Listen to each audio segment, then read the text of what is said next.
I'm also giving you a quiz on Thursday and Friday. The quiz is going to cover these three things that are linked here: Aristotelian rhetoric, semiotics, Rogerian rhetoric. There is a semiotics ed puzzle.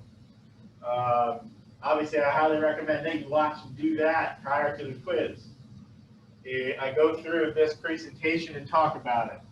Now, semiotics at its most basic is, actually, I didn't need to do that. All right. Semiotics at its most basic is symbolism. And so it's the idea of looking at symbolism, and it goes much deeper than that, however. It goes into the signifier, signified, denotation, connotation, intertextuality.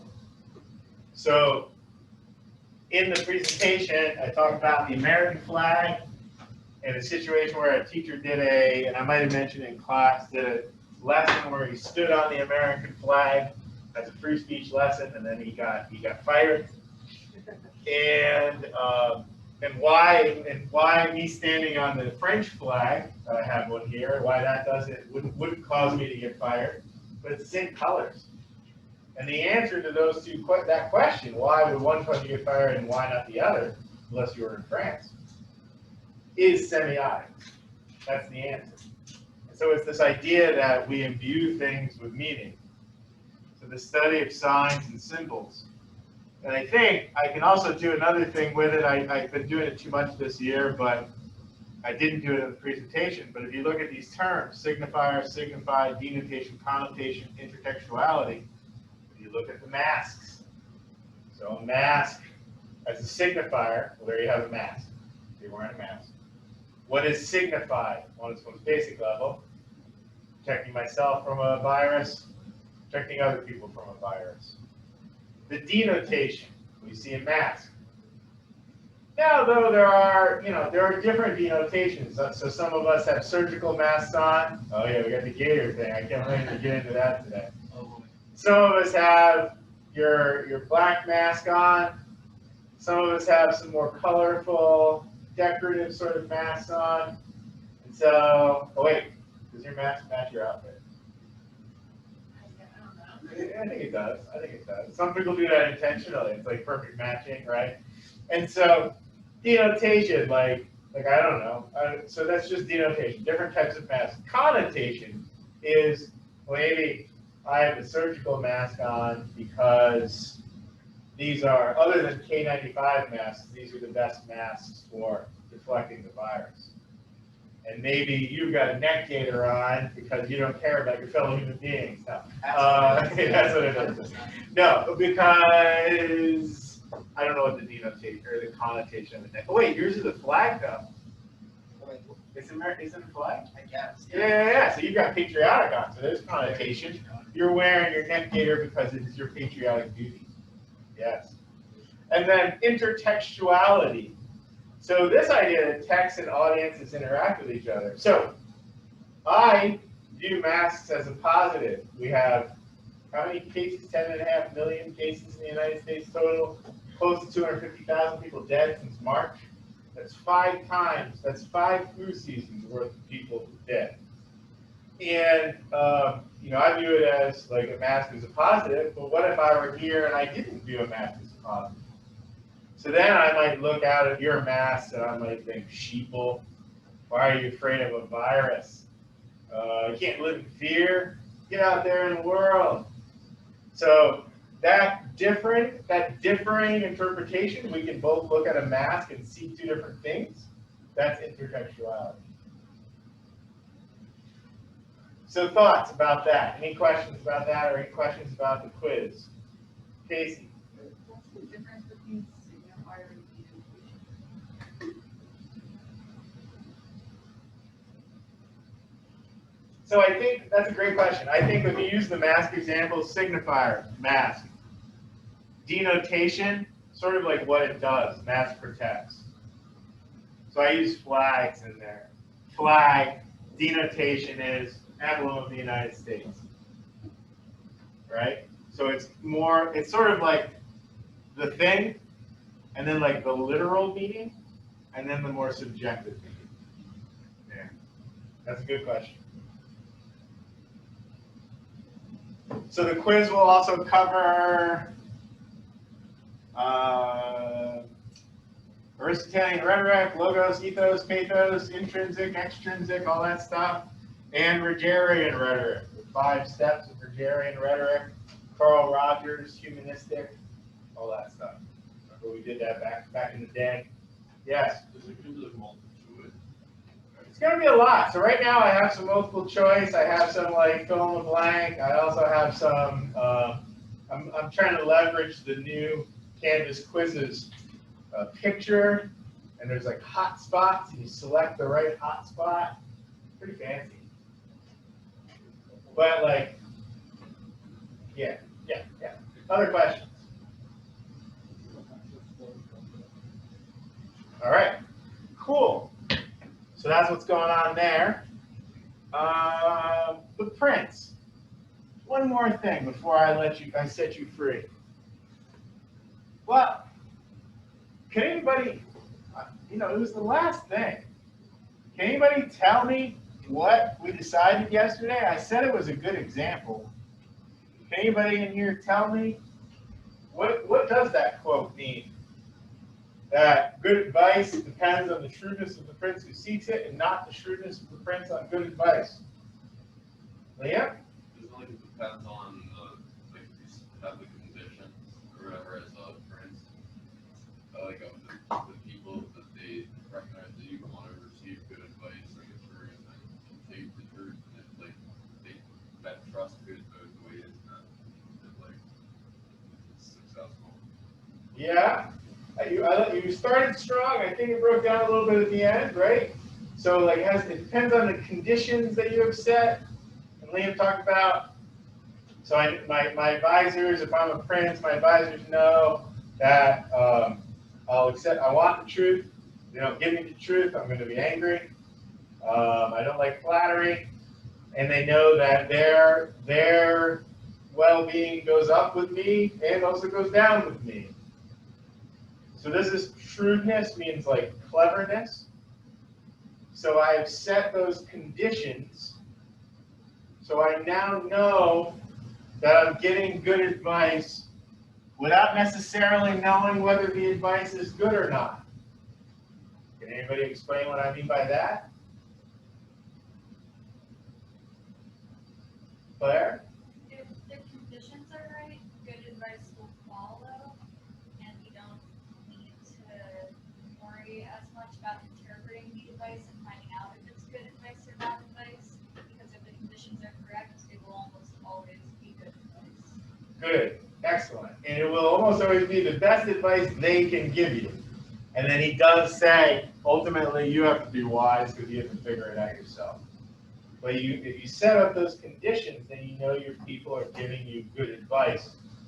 You don't know if it's the right thing to do or not, but you know it's good advice. And it's that kind of subtlety that I think I've mentioned before gets lost when people talk about Machiavelli and talk about how evil he is and how it's just about authoritarianism and whatnot. I want you to explain. I want you to explain what Machiavelli says about fortune. So the first thing I want to say about this is that fortune, I might have mentioned before, it's not necessarily luck. This is where that confusion was. It's more just like the course of events. And so it's things as they happen. So we're in a place now, tomorrow we're going to be a different place, things are going to happen in between. So Machiavelli says, I am not unaware that many men have held and hold the opinion that events are controlled by fortune and by God in such a way that the prudence of men cannot modify them. Indeed, that men have no influence whatsoever. Because of this, they would conclude that there is no point in sweating over things, but that one should submit to the rulings of chance. This opinion has been more widely held, blah, blah, blah. And then he says, sometimes when I think of this, I have myself inclined to the same opinion. Nonetheless, so as not to rule out our free will, I believe that it is probably true that fortune is the arbiter of half the things we do, leaving the other half or so to be controlled by ourselves. What does he mean by that? Go ahead. He means that if you look at like, if you just compare like the course of events, there are really like two different ways they can happen. One is like they just happen and they're out of your control, no matter what you would have done, the result will not change. And then on the other hand, there are things that you can actively like be a player to change. Yes. And so here he's talking about not being fatalistic and just saying, it's all out of my hands anyway. And instead recognizing that parts of it, half of it or so, you can change, like you said. So then he goes on and he says, and he uses the woman metaphor. We're not going to talk about that one. We don't like that one. But he what's that? You don't make examples. Not yet. But then he goes on to say, I compare fortune to one of those violent rivers. So that's a good analogy. Fortune is a river. So like life events flow along. When they are enraged, flood the plains, tear down trees and buildings, wash soil from one place to deposit it in another. Everyone flees before them. Everybody yields to their impetus. There is no possibility of resistance. Yet although such is their nature, it does not follow that when they are flowing quietly, one cannot take precautions, constructing dikes, and just think of them as dams, and embankments, so that when the river is in flood, they would keep the one channel, or their impetus be less wild and dangerous. So it is with fortune. She shows her potency where there is no well-regulated power to resist her, and her impetus is felt when she knows there are no embankments or dikes built to restrain her. So what's he getting at there in his analogy? Explain that analogy of fortune as a river.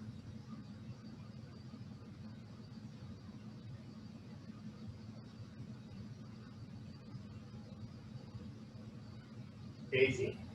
He's kind of saying that like some things can't be controlled, like when the river would flood. Yeah, river. Like when the river would flood, but like you can make decisions beforehand that would affect the flow of the river. So like you can have some sort of impact on like the future and what will happen. So that's saying that there is a little bit of free will. Yeah, free will to prepare for the future. Like when you have like a bunch of assignments that are due for all of your classes, and you could do some of them ahead of time, and then do other ones ahead of time, and then space it out. But instead, you wait until like the week that they're all due, and now the flood is coming in, and you're just like something like that. Yeah, you'll call that a little. Sorry about that. Good. Are there any other examples? Yes? We should try not to leave things up to chance. Try to prepare for what we can. Yeah. This is one, I mean, this is one where I see a lot in like stuff like science and scientific experimentation. And there have been times throughout history where people have been like, that's science stuff. What are you worried about? Why, what is pure science? There's always this argument. So like sometimes you do pure science because you just don't know what's out there.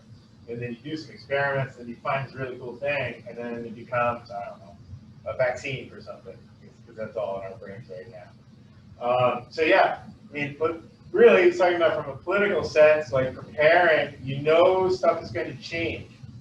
And you can't stop it, because those events keep going. But you can put up embankments. You can set up things to channel it. Because when it gets bad, then you know that you're ready for it. Good. All right. Any other thoughts about that? Yeah? It's basically just bring the weather. Well, but the weather's an analogy, a metaphor. I mean, I think we're in a situation right now. I mean, I think, like, the issue of coronavirus hasn't happened in 100 years. But there are organizations out there that have been percolating along. There were American groups that have been percolating along that have been studying this kind of thing and planning for this. And I'm sure people have said to them, what are you worried about? Stuff like that? Nothing like that's happened. I've had a pandemic like this for 100 years. And they were like, yeah, okay, but I'm going to keep studying it. But the river of fortune goes along. These things happen. Someday it will probably happen again. Hopefully it won't be in our lifetime. But these things happen. And so this is why you fund scientific organizations and you keep studies going, even though you think it could be a far distant improbable event, but you do it so that you have some embankments up. Now, a vaccine is not going to save us. The virus is still going to be out there. Not everybody's going to get the vaccine, but then that becomes another way to channel it and regulate it. And so maybe we can get the infection rate and therefore the death rate down below these horrific numbers that we're at right now. All right, but here, I'll make a segue. But people struggle with that. And people struggle with the coronavirus because even though almost 250,000 people have died since March, that's 5 flu seasons, people still say like, well, it's just a cold, or it's just like the flu, it's no big deal. And one of the reasons they struggle with that, well, there are many, but one of the reasons is like status quo bias, the inability to see that when things change, how they're different. Also, availability bias. A lot of people, at least to date, haven't even known anyone who's had coronavirus. And so that makes it difficult to think a little more slowly and carefully about it and say, well, what's the larger picture here beyond what just applies to me? So what we're talking about here are what is known as cognitive biases. And so you're going to fill in some blanks on your presentation there. So these are cognitive biases. What's cognitive mean?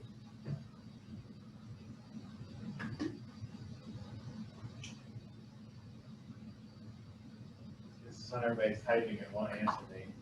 What's cognitive mean? What does it have to do with it? What's cognition?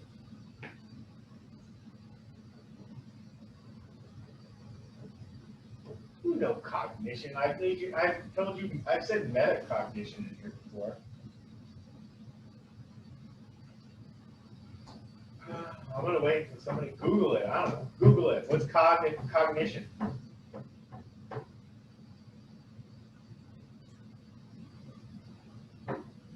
Go ahead. The mental action or process of acquiring knowledge and understanding through thought, experience, and senses. Can you put it in one word? Understanding. Sure. Learning, understanding, thinking. Cognitive biases or thinking biases. 2 Israeli psychologists were sort of at the root of it, Amos Tversky and Daniel Kahneman. Daniel Kahneman is more famous because he won the Nobel Prize in Economics. He and Tversky, they specialize in what is known as behavioral economics. So there was this idea in economics for a long time that human beings always spend their money rationally. They will only spend money on things that benefit them. And yeah, I see some of you recognize that, yeah, that's not really a thing. People buy stuff all the time that is irrational. I had an Apple Watch 3. And yeah, it was a little smaller and it didn't have quite as cool. So then I got an Apple Watch 6. Did I need an Apple Watch 6? No. Did I need an Apple Watch 3? No, I did not. But look at those pretty colors. Those are nice. Like, I do like that. And I can see how many steps that I've taken. That's health, right? That's for health. That's post-purchase ration. Ooh, it's bad. Only $21.91 so far. But anyway, when they talk about this idea of cognitive biases, Daniel Kahneman wrote this book, Thinking Fast and Slow. And he was a Nobel Prize winner now. And he broke this down into what he calls System 1 and System 2, or sometimes fast brain and slow brain. And so his argument here is that we each have these systems at play in our mind. Now, I want to be clear. Somebody in my last class is like, do you do any of these cognitive biases? Absolutely, all the time. All of us do. Part of what Kahneman's point is that this is wired into us. It's not about not having them because they're wired in for very important evolutionary reasons. It's about recognizing that they're there and monitoring for them. And so you know, we have this system one, this fast brain. It's our instinctive brain. It's unconscious. It's automatic. Everyday decisions. So I don't know how many of you drive, but if you're going to drive to your house, like you get in the car from here and you drive out of the parking lot and drive to your house, you don't have to get a map and figure out which way you're going. You don't have, well, what's a map, right? You don't have to have your phone tell you every turn that you need to take. You can do it and you know when you're coming up to your turn and you turn. That's programmed in, that's unconscious. Also, this fast brain goes back to, the kind of talk stuff goes back to instincts. It goes back to evolutionary reasons. If you're a cave person and you're going up to the watering hole and you hear rustling in the brush, you don't stop and think, well, what's the probability of that being a saber-toothed tiger or not? And can I stay here? You just leave. And then you watch, and then you see, if it's not a saber-toothed tiger, then you go back. But you run. That's the fast brain. We need that. It protects us. If the fire alarm goes off, you don't say, well, is this serious or not? You just proceed out of the building, and then you wait later to see if there's a fire. The system 2 brain, what he calls slow brain, involves conscious thought. It's effortful. It is involved in complex decisions, and it is reliable if done right. It's not always reliable. So what we want to watch out for are situations where people try to hijack that system 1 brain and not allow us to get into that system 2 brain. This is where things like 2-minute tape in 1984 come in, where it makes it harder to get into that system 2 brain. This is where things like masks come into play. I was listening to Man on the Street interviews today of people in South Dakota. South Dakota's case numbers were rocketing sky high. And they interviewed one guy who didn't have a mask on. They said, are you worried about the coronavirus? He said, do I look like I'm worried about the coronavirus? And this is one of the things that makes the pandemic so hard for people to understand. You think about those words. Since March, 250,000 people have died of the coronavirus. Since March. We average 30 to 40,000 deaths a year of the flu. And since March, 250,000 people have died. But that involves having to go into this slow brain and think about it. For a lot of people, it's easier just to be here and say I don't know anybody who's got it. And then move on. Although there's an alternate problem where some people are in here and they're so afraid of it and that they're paralyzed and they can't get over to here and say, well, but the reality is that the vast majority of people who get coronavirus recover fine. And if I get it, I just want to stay away from my elderly relatives. And so this can work both ways in that. And so sometimes it's difficult to get out of that system 1 place, but sometimes for very different reasons. So looking at some of these cognitive biases, the first one I have for you is anchoring effect. So it's this tendency to weigh one piece of information too heavily. I don't know anybody who has it as a vast availability bias, which we'll talk about, but it's also anchoring effect. It's also, well, in my life, I don't know anybody who has it, so I'm going to stay focused on that, and I'm going to ignore all of the other news stories. I should say I know both people who have it. I know a teacher who has it now. I know a teacher whose mom died of it, and I know another teacher whose mom has it right now, and she's older and she's worried about it. And this also anchoring effect takes place when it, like I have this up here, like it's a sales tactic. This Mini, the price on this Mini is $18,983. So like in round numbers, how much does that Mini cost if you're going to buy it? $19,000, right? But what salespeople know is that our brains tend to anchor on that 18. And then even though consciously we know that it's 1900, 18,983, that's 18. And so we will actually sort of devalue that or low rate that cost because we anchor on that 18. I, for the life of me, do not understand why I have a baby being taught how to swim here. I just thought of it. I know a guy whose whose father, he's like my age, whose father, when he was a kid, used an old school teach you to swim method, in which he took him out on a dock and he threw him off. Like, I don't learn how to swim. And anchoring, I've always done it that way. It's how I learn, so it's got to be good, right? And then another one, anchoring, I've gotten into multiple arguments with teachers who try to tell me that when they take your grades, now this is with paper tests, they take your grades and they write them into, like, I'm surprised at how many teachers do this. Teachers who are 15 years younger than I am write the grades into a paper grade book and then go back and manually type them into PowerSchool. And I can't get my head around why they do it. And they just say things like, well, I've always done it that way. It's, it's just easier. And they're sort of anchored on that, like I've always done it that way. So that's anchoring effect. Authority bias is a big one. And the authority bias is evil twin anti-authority bias. So authority bias is overvaluating the opinion of someone who's seen as an expert. And so responding to a person's perceived ethos, even if maybe it's not in their area. And so there was a thing over the summer where some chiropractors were like, coronavirus isn't that big a deal. And they had like a video that they put out. And one of the things that people looked at, a lot of people bought into that. And it's like, well, they're doctors. Well, no disrespect to chiropractors. They've changed my life in some ways. But they're not quite the same as like a medical doctor. And even like your general medical doctor isn't necessarily an epidemiologist. And so, just because they're in a position of authority doesn't mean they're necessarily an expert. And also experts can be wrong. Do you know who Dr. Oz is? Run across Dr. Oz at all? He's like, somebody said in my last class, you come home in the afternoon and your mom's got the TV on, Dr. Oz is on. He was on Oprah for a while. I think he's got his own show. Washington Post article found that half of Dr. Oz's medical advice is baseless or wrong.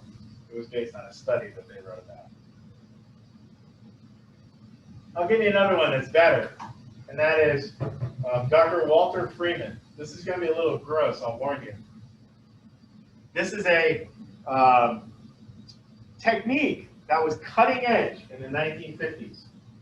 It was, for a while, the preferred technique for dealing with people with mental illness. If you had somebody who was manic, you could apply this technique. If you had someone who was schizophrenic, you could apply this technique. If you had somebody who was depressed, you could apply this technique. In fact, I heard a news story about a guy, parents, if they had like juvenile delinquent children who were disobedient, they could take their child to the doctor, and they did this. This happened. This was a news story with a guy whose parents did this to him. They could take him to the doctor, and they could get them a prefrontal lobotomy. And what a prefrontal lobotomy is, and I'm not kidding when I say this was cutting edge science in the 1950s. If you look at this picture right here, I'll zoom in on it so you can see it better. Dr. Freeman popularized this.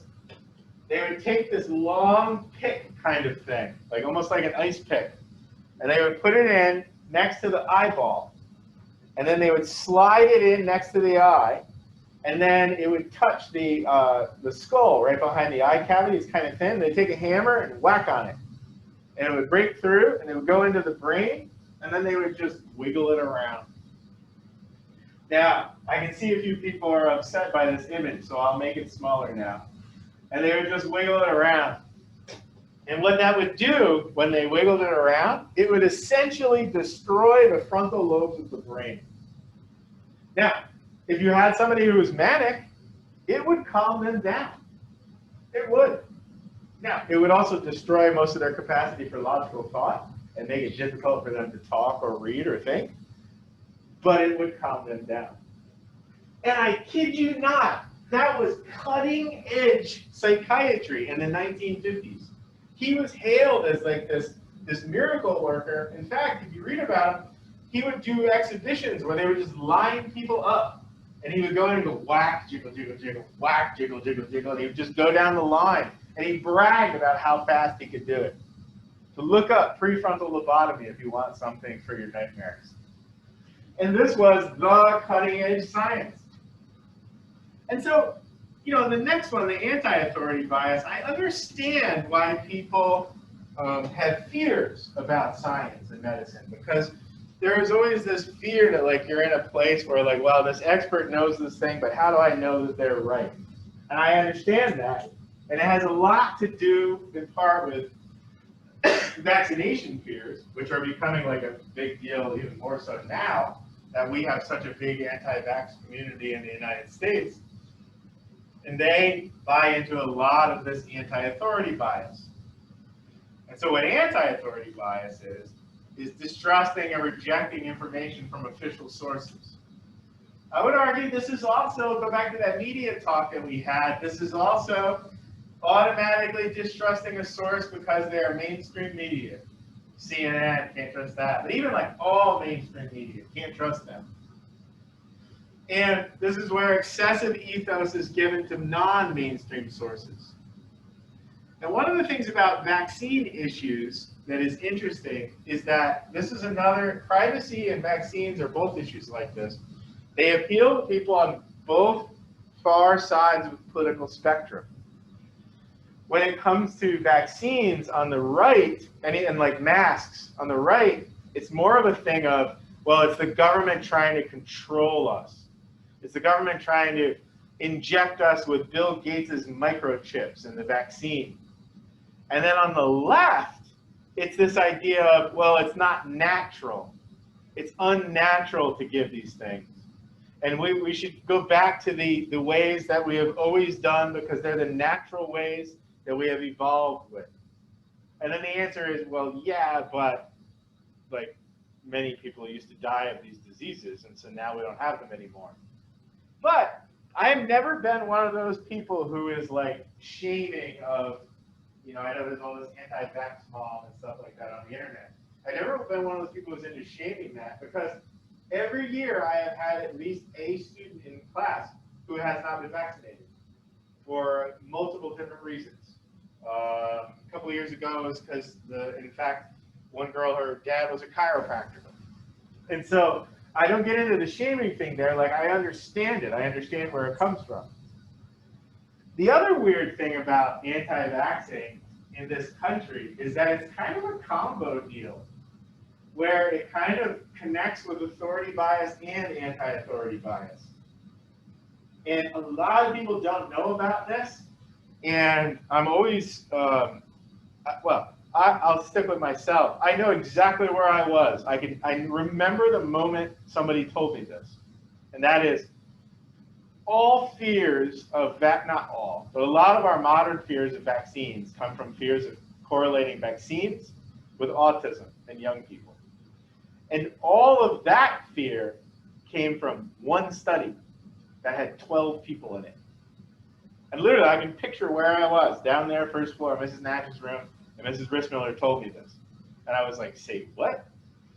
And it all comes from this guy, Dr. Andrew Wakefield. Now, I do have to say that I think vaccines are like possibly one of the best things science has ever done. And like we've nearly eliminated diseases like measles, mumps, whooping cough, typhoid fever, and polio. And those were serious things. Didn't mean to click on that. I gotta back up.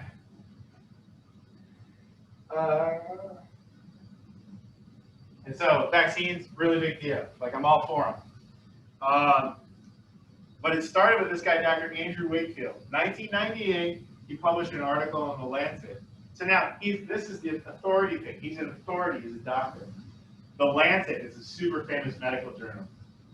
And then he says there's a link between vaccines and autism. There were only 12 kids in the study. He claimed 8 out of the 12 developed autism after they got the measles, mumps, and rubella vaccine. After that, there was a sharp drop in vaccinations in US and Britain and a sharp increase in measles.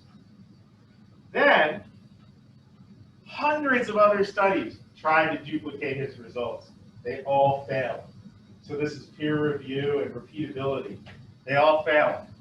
The Lancet retracted that article, but not until 12 years later. Ironic. And then in January 2011, there was an investigation that found by British medical authorities, I believe, that found that he had intentionally falsified data and was actually working with a lawyer for the intent of trying to sue the pharmaceutical companies. He was stripped of his medical license, so he's not a doctor anymore. However,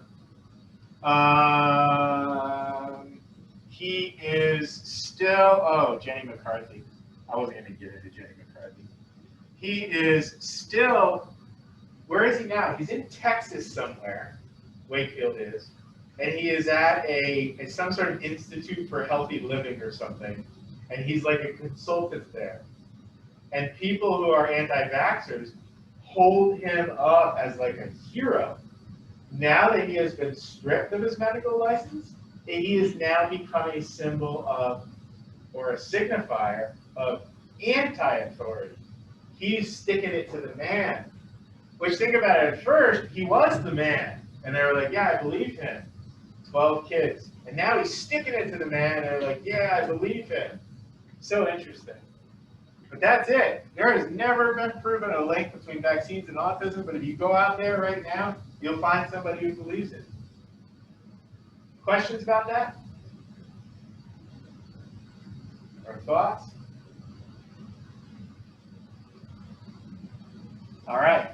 So, wrong presentation. I'm going to try to get fancy.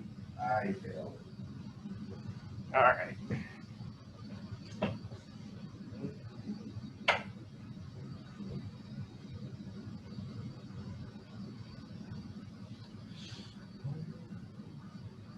One? No, two more. We got it? Yeah, we got two more. So, second to last one, availability bias. Sometimes also called availability cascade or availability heuristic. A heuristic is a fancy word for a rule. So availability cascade or availability bias is this idea that everyone I know believes that. So like recent or close emotionally powerful information has a big effect on us. So you see people who, there was a guy, oh no, you see people who like will disbelieve something, but then when it happens to somebody close to them, then they're like, wow, I really understand that thing's a real thing now. And so, well, what we tend to do is if there's an absence of a thing, if we can't see that thing, then we tend to think, well, I can't see that thing, so it must not be a real thing. I literally, the other day, just went on Twitter, and I just searched the words, I don't know anyone who had it. And I found a couple tweets, more than a couple. One guy says, I don't know anyone who's had it, I don't know anyone who knows anyone who's had it. The testing is suspect, the written cause of death is suspect, the hospitals have not been overrun. So, you know, right now in Utah, the state hospital system is overrun. I think in Minnesota right now, Texas, they have refrigerated morgue trucks in the parking lot of hospitals because they don't have enough room to store the bodies. And so it's one of those questions of when is this person talking about the hospitals being overrun? And then the last one, how many people do you know that have died of COVID? I don't know anyone who's even had it, let alone died from it. So yeah, my family will come first every time from this moment on. I don't understand what that last part means. I don't understand how he keeps his family first. I really don't. We're just talking about canceling Thanksgiving. Oh, maybe it was about Thanksgiving. It could be about Thanksgiving. Yeah. Yeah. That's true. Maybe it was Thanksgiving. Yeah. The mayor of Chicago really liked what she said, don't have Thanksgiving. She limited it to 3 houses.